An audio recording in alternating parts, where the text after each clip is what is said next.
Good evening, and welcome to Would I Lie to, the show where the best lies take the prize. Our first team captain is a theatre reviewer who also loves to take to the musical stage herself. Don't worry though, she won't be singing tonight. It's Gabi Bergman. On Gabi's team tonight, a graphic designer who has travelled the world. Unfortunately, she was born in Sydney, but we won't hold it against her. It's Maree. Ew. And he's the primary school teacher from Canberra who loves Dungeons and Dragons. There are so many jokes I could make, but hey, at least he's not a politician. It's Stewart. Nice. All right, now to the other team, where our captain is a proud Liverpudlian who has visited every continent and settled in Australia. If he wasn't English, I'd be jealous. It's Michael Sutton. Playing with Michael this evening is an art student who, as a child, lived in Zurich, Switzerland for 7 years. I'd give you my opinion on that, but I've decided to stay neutral. It's Winspear-Schillings. Nice. Finally, we have a council worker who every year appears on the Carols by Candlelight stage, despite security and police warnings. Tonight's appearance is authorised. It's Allister Crawford. So, to round one, Home Truths, where our panellists read out a statement from the screen in front of them. To make it harder, the statements are coming through in real time. They have no idea what they'll be faced with. It's up to the opposing team to sort the fact from the fiction. Allister, you're up first. I always snap the ends off broccoli before buying it. Which end? I actually snap the stems off. Okay. Before buying from the supermarket. Yes. What do you Yes. do with them? I leave the ends and I take the broccoli. What's the intention? Why do you do that?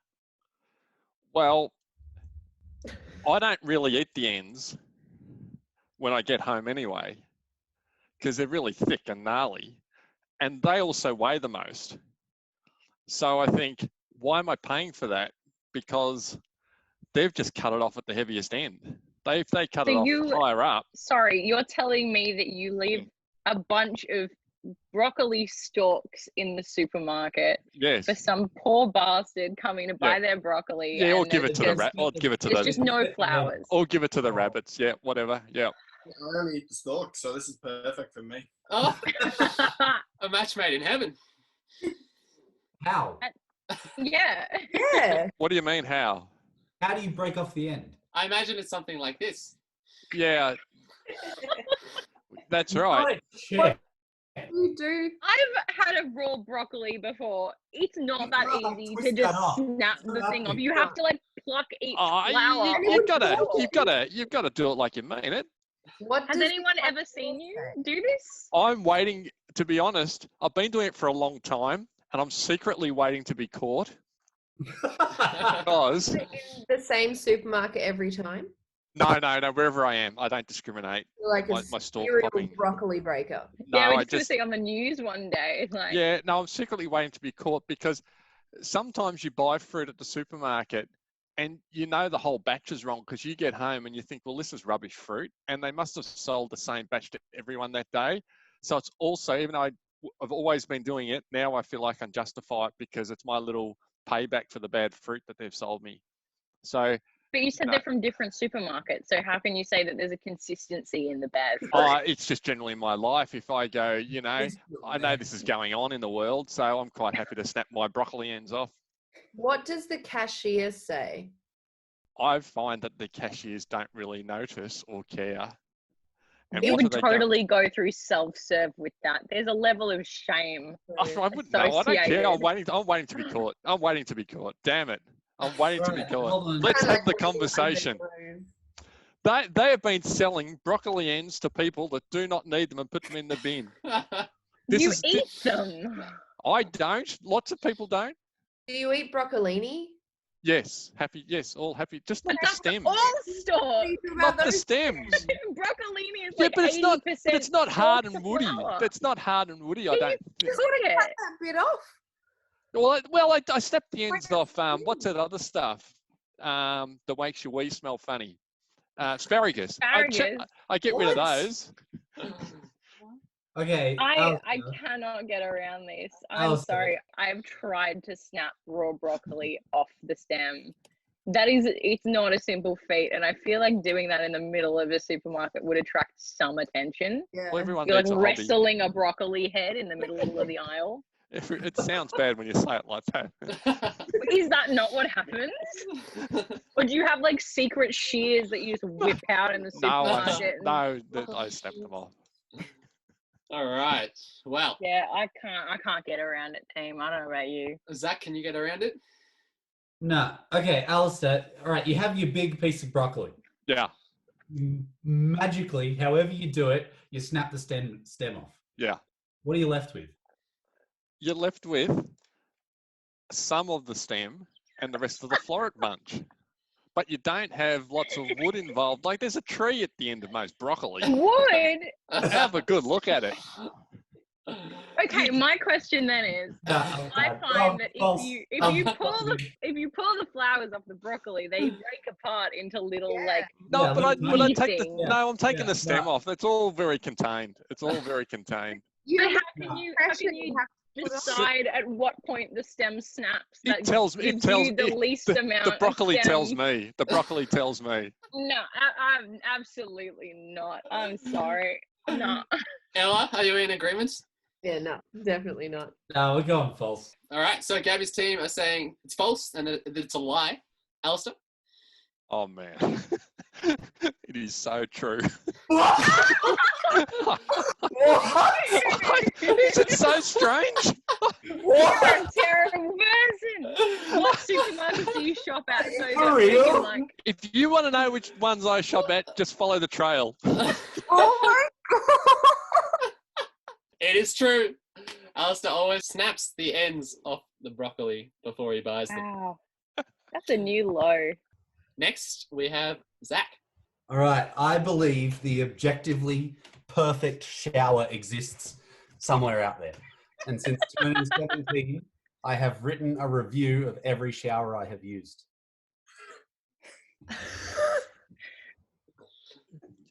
Since when? I have questions. Since I was 17. Oddly enough. Not bars, just The showers. showers.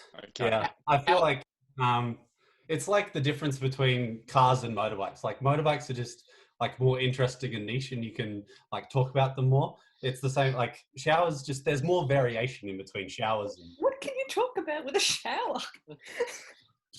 Like, what are some of the things that you'd review? Like, so I've divided it up into 5 different categories. We have spread. There's cleanliness. Pressure. That's an important one. Pressure. Do you feel it at the moment? Pressure. Yeah. Spread. Pressure. Temperature. And space. And so it's a 100-point system, and each of the categories get 20 points, and at the end they get a score out of 100. So what's been the highest rated shower so far? The best shower I have ever been was one that had 2 nozzles, like it was double action. And And what score did it get? It got 87. Yeah. What was it missing? It was missing in the space department, and slightly in the cleanliness department, because it was it was just so good. And you like just imagine it, you're sitting in there, and it didn't actually like get you from the top. It had 2 from either side that like attacked you. So it just, as soon as you turn it on, it just like everywhere is wet. But when you were done, you went to open the door, and all of the floor where you want to get changed was wet. So like the actual experience was important, but you've got to like seal the deal at the end and make sure you're good by like having a clean space to dry in. So how many showers have you rated? 37. And when was the last time you rated one? I've recently moved into a new place, so about 2 months ago. And what was the highest rating again? The highest rating is an 87. Very good. On the attack. So do you have seek this nirvana of showers in that, like, you go and try and seek out new showers, or it just happens to be whenever you come across a new shower? No, so in its peak, in these shower review things, it's just something that I would like talk about at parties. You know, everyone wants to talk about showers, so I'd bring this up at parties, and people would get so interested in the idea that they would invite me over to have a shower at their place. And I'd review the shower, and then like they would know objectively how good their shower is, because I've got like a wide data set to give them like the objective number. 37. The shower rating business. What's your current shower at home rated as? It's like a 55. Oh, It's not very good. Okay. And will you make steps to improve that now? You can upscale. It's a little flat, and there's a really little boiler. So on the temperature, which is one of the 5 criteria of the objectively best shower, you have a like temperature. It's part of what makes temperature good. Not only does it have to get to a good temperature, but it has to stay there. So it's the consistency of the temperature throughout your whole entire shower. So this one is really good, but you don't get to just sit there like and be a lobster for as long as you want. Like you have a time limit. Which sucks. So do you rate every single shower you get into every single time, or is it just like, oh, just a couple here or there? Every single shower that I get into, but only new ones. Like I wouldn't review the same one twice. Oh, right, okay. Yeah. Couldn't a shower go up in a rating? Like, how do you keep track of that? Like, if I change a shower head, what? All right, so I was in a rental once, and I moved in, and the people that had already been living there had said like, yeah, sorry, dude, the shower isn't very good. And I went in, and indeed it sucked. Like it was one of the worst that I've ever been in. And I found that it was because it had a like water restrictor in it. Yeah. You've seen those? And I got rid of the water restrictor, and it did jump up by like 20%. It was pretty solid. Do you enjoy your showers? I do. Enjoy a shower, or are you just standing there? The waterproof clipboard. Writing it in the steam on the glass. Yeah. I leave it a mark on the screen, so when the next person uses it, they can see it written on the. All right, Allister, what are you thinking? I mean, this is so true. And what gave it to me was a restrictor. It means he knows he showers. I mean, and Hannah, there's going to be trouble. If we're not in, there'll be trouble. What do you think? You're in, Hannah? I'm in. Mikey, what do you reckon? Oh, just not. Like I get the resistor, but maybe he's done some plumbing in some time. It doesn't mean rating every shit. But the team thinks true, so we'll go. Oh, I mean, you can make whatever decision you like. There's no. The team, I'm not got that pressure yet. True. All right, Mikey, team captain, says true. Zach, is that true? It is true. Yes, it is true. Zach does believe the objectively perfect shower exists. Our next round is called This Is Mine, where we bring on a mystery guest who has a close connection to one of our panelists. This week, each of Michael's team will claim it's them that has the genuine connection to the guest, and it's up to Gabi's team to spot who's telling the truth. So, please welcome this week's special guest, Isaac.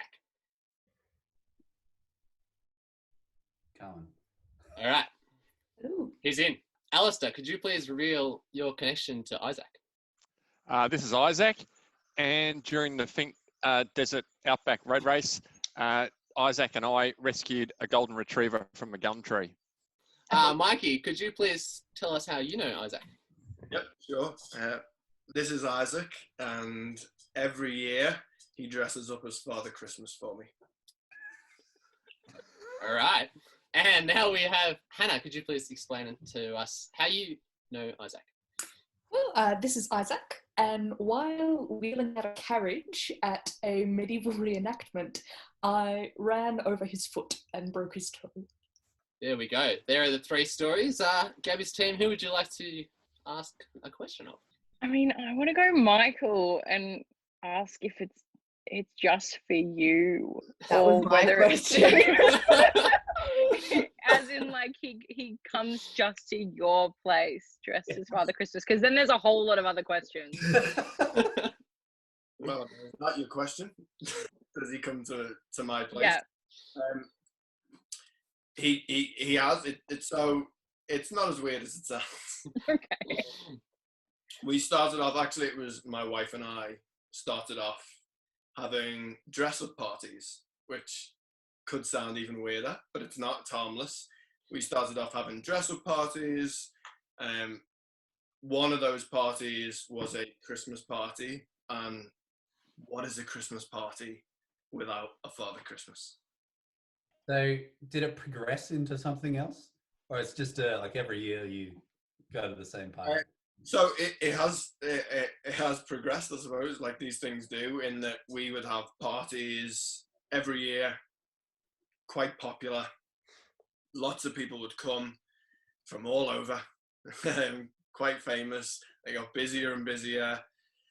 As expectations grew for these parties, we needed to go bigger and bigger. So, and we locked Isaac in so that he would play Father Christmas for me whenever I needed. So, what are the defining qualities of Isaac that make him a good Father Christmas candidate? All the big ones. Maree. Maree. Jolly. That's important. Jolly. Can grow a beard as well. You can probably see. And can instantly tell whether you've been naughty or not. So those are the big four, just four, which I thought, so who am I going to ask to be Father Christmas for me? It's got to be Isaac. With those four qualities, no one's going to have... Like resistance, because surely, like, I don't know about you, but if I wear the same costume to more than one party, then you become that guy that is always the same. It's like, surely you'd want to give this poor bloke some relief and be like, this year, you're good. Yeah, but I have two questions. Did you pay him? And what did he do at the party? Did he just sit in one spot and not move? Were there presents delivered? Did people sit on his lap? Sing carols? Two great questions. So at first, didn't pay him. This was just casual thing, very casual. As things progress, the parties get more and more. There's more and more expectation behind these parties. Begin to charge people to come along to the parties. At that point, we then escalated to a more professional relationship where money didn't change hands. The second question was, what did he do? So just usual sort of Father Christmas. Just trying to imagine a universe where a grown married couple have a grown man dressed as Father Christmas every year at their Christmas party. Is this adult parties or were they children's parties? I think we should clarify. Adult only parties. Okay. Adult doesn't only help. parties. So back to the initial question. Adult parties, booze involved, lots of merriment, and yeah, I mean, Isaac was Father Christmas. He would sit in his grotto, and he would tell Christmas jokes, carry his sack around. People would sit on his knee and tell him whether they've been naughty this year, and he loved it. He grew into the character. When you say you wouldn't make someone go to a party the same every year, granted, I would normally agree with that, but when it's Christmas, he just found that role for himself and just made it his own. Was it just like chilling at home one day and you were like to your wife, we need a Santa, who do we know? Isaac. Yeah, but I mean, almost, Gabi, exactly like that. We're sitting at home and we're thinking, we've got You know what we need right now? Santa. What Christmas party worth its salt to have a Santa? It would like, and we just had this epiphany. Well, we need a Father Christmas, and then you start thinking about who it could be, ticking off the list, looking through the criteria, and Isaac was the man. So we obviously had to approach him to ask whether he'd be up for being Father Christmas. How did that go? For I free. can't imagine well. It was quite nerve-wracking, I imagine. I don't know whether you've ever asked anybody to be a Father Christmas before. No. But Can't I have? I didn't want to cause any offence. I didn't know if that was offence-worthy. So it was a bit of back and forth, no one really showing their cards too much. It would later become apparent that I was nervous in asking and he was nervous in responding, because I was obviously excited to ask him and he was, little did I know, extremely excited to take on the role. So in the end, match made in the North Pole. All right. Well, I think we've thoroughly interrogated Mikey. Are you interested in any other stories, Gabi? Yeah, well, I mean, we've got to listen to all three, don't we? Because that was definitely not the truth. Let's go, Hannah. So this was you broke his foot, or you crushed his foot? No, it wasn't his foot. So I basically ran over his toe, basically. His toe. His toe, yeah. Did you know Isaac pre-medieval fair? Sort of. He was sort of like an acquaintance of a friend. You know how sometimes you have those people that you just sort of aware So of? not really. Not really, no. Like you didn't go to this thing with him. No. Okay. No. What happened after you crushed his toe? Like, well, I apologized, obviously. We actually, because obviously it's basically a contact sport, so we always have to make sure to have, like, obviously first aiders on site and make sure that there are people there who can see to any injuries. And so luckily there was sort of a few sort of milling around. They'd been there like a couple of hours prior to us all sort of getting there, so we were able to sort of get them, and then they were able to sort of help Isaac. I think they had like a tent set up nearby, and they were able to. Did you break it, or was it just bruised?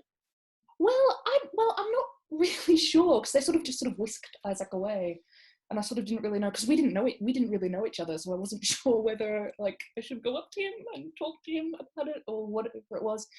But I think it was like maybe like a minor fracture. Like I don't know if it was like fully. And he didn't make you pay like the hospital bill or the X-rays, because like I know if someone ran over my toe, I'd be like, yeah, let's go.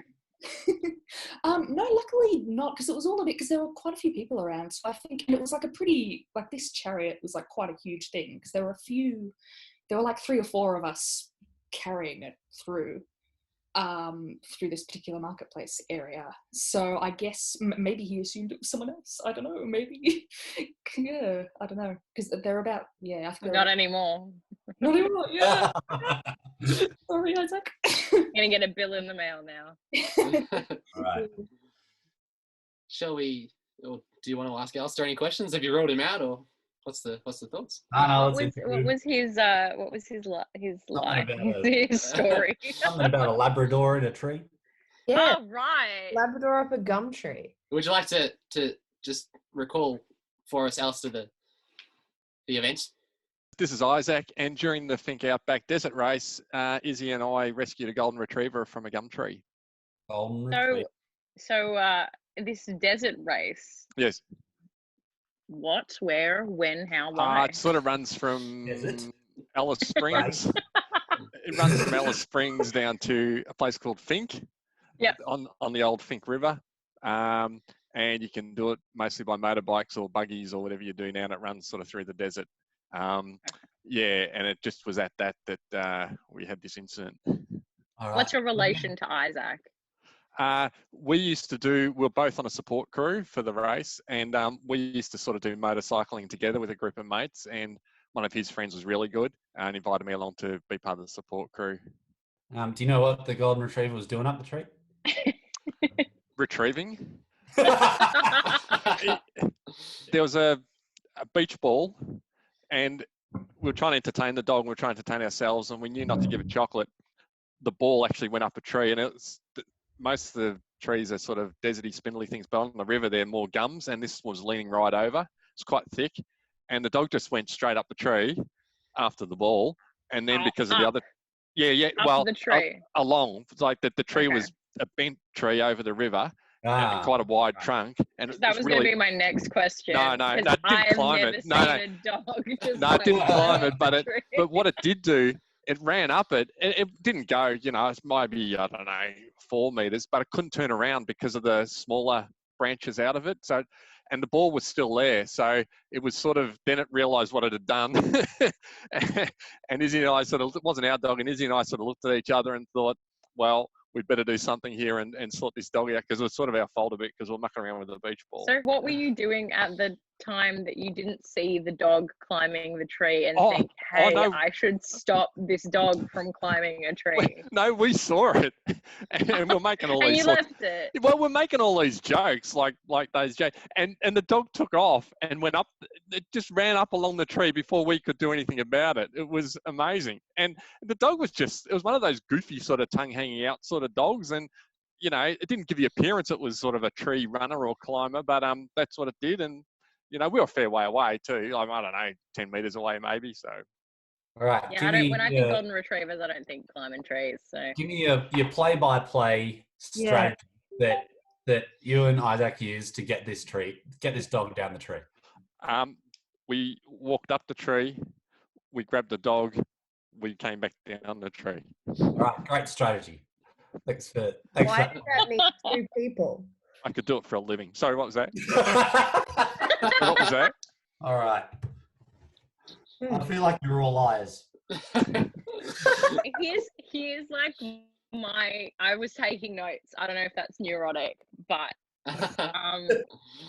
I call absolute garbage on the Santa story. I'm sorry, there's no universe. If it is, I'm very impressed. Michael, there is no universe where it's like, yeah, I'm going to pay my mate to dress up as Santa. If it's true, you're a sadist. I reckon Hannah has definitely done this medieval thing. I don't buy that it was Isaac. The tell for me, it's either genius lying or the truth is Al calling him Izzy. Yeah. Not just once, but multiple times. Like, it was such a natural roll off the tongue that I was like, they know each other. Maybe not from saving a dog in a tree, but they know each other. Yeah. I feel like Hannah not knowing whether it was like a sprain or a fracture or not is like maybe. Yeah. And then like to meta game, I feel like whoever Isaac is, he has to be known quite well to be here. Yeah, and I figured as like, no shade to Hannah, but if No. incident had happened, why would you invite him here as your guest? Like if you really they made up. It was awesome after she that. said she didn't know him very well beforehand. They weren't particularly friends. They were acquaintances. And then she didn't really know much post-injury what happened to him. The Santa thing is just a hard no. I'm really genuinely trying to imagine a hypothetical where that's a thing. But as ridiculous as it is, the dog is like where I'm going. It's definitely Hannah or Al. Well, I was sort of leaning between Hannah at first, but then when Zach mentioned the discrepancy between fracture or sprain, or if it was broken, that, I guess that points me then towards in the direction of Al. All right. I'll need a final answer, Gabi. What do you reckon? Are we good with Al? I think. I trust you. I don't trust me. Yeah, we'll go Al. Let's just commit. Okay, Isaac, could you please reveal your true identity?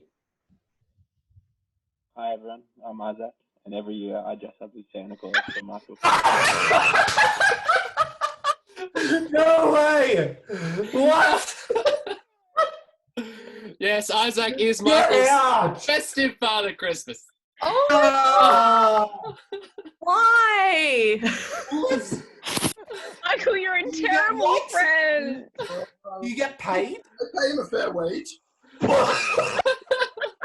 Thanks so much, Isaac.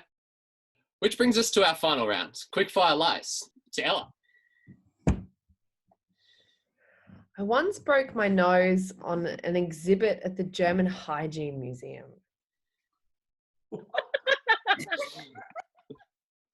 Where to begin? Hygiene Museum. Yeah. So germs in Germany. Yeah. They have a lot of interactive exhibits. I have so many questions. I don't know where to start. German Hygiene Museum. Mhm. Like specifically only hygiene that is German? No, it's Or a hygiene museum that happens to be German? no, it literally is called the Deutsches Hygienemuseum. So in German, that's what it's called. So it's literally the German Hygiene Museum. Because Germany made the tea bag, they made the toothpaste tube, they came up with mouthwash, and the Wonder Bra. That's not necessarily hygienic. But yeah, it's literally called the German Hygiene Museum. I've got a question. I'll park about German hygiene. I'm going to park the question about the tea bags. But what were you doing at the museum at that day?